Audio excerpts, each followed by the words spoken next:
We're going to start off with a short video. It is from our Christ in Us, Sadlier's Christ in Us series. It's called Partner in Faith, and it's featuring a saint. Guess who it is? So let's take a look at our saint for this week. St. Patrick is a partner in faith because he shows us how to be brave for God. He was known as the Apostle of Ireland and devoted his life to teaching the Irish about God. He loved the Irish, even though he was their prisoner for many years. Patrick saw firsthand how much the Irish needed God in their lives, so he spent his life preaching God's love to them. Thanks to St. Patrick, the Irish people fell in love with God. Today, St. Patrick is the patron saint of Ireland. Like St. Patrick, how can you teach others about God? I really love that question. How can you teach others about God? Because that's really what it's about as a catechist. Right, Deacon Matt? That's right. That's right, he says. And we can tell others about God and verbally, or we can show them something. We can show them our witness. But like St. Patrick, he chose a little clover. Yes, he did. And we're going to hear about that. We just heard a little snippet, a preview. But St. Patrick has a very interesting life. Before he was a saint, obviously, I guess the first tidbit is that he's not Irish. And a lot of people don't realize that. He is the patron saint of Ireland. Excuse me. But he's not Irish. He was born in Britain, Great Britain.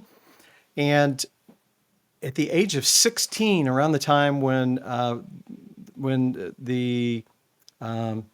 Rome collapsed and the Irish people came in and invaded Britain, and they captured Patrick at around 16 years old and brought him back to Ireland as a slave.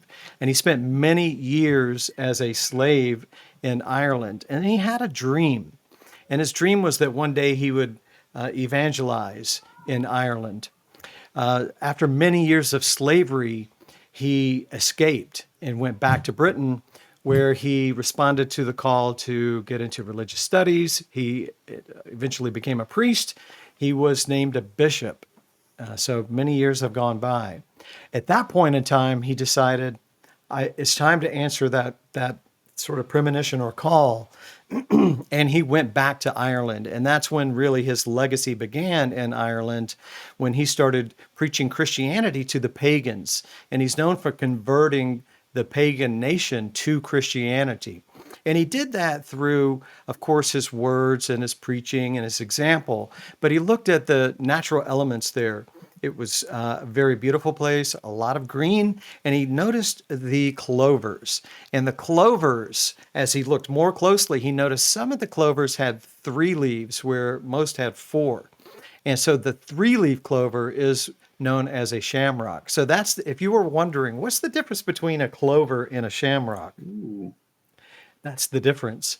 And he No then associated the 3-leaf clover with the Holy Trinity. So he began simply catechizing about the Holy Trinity through something that's so common and natural to the folks there in Ireland.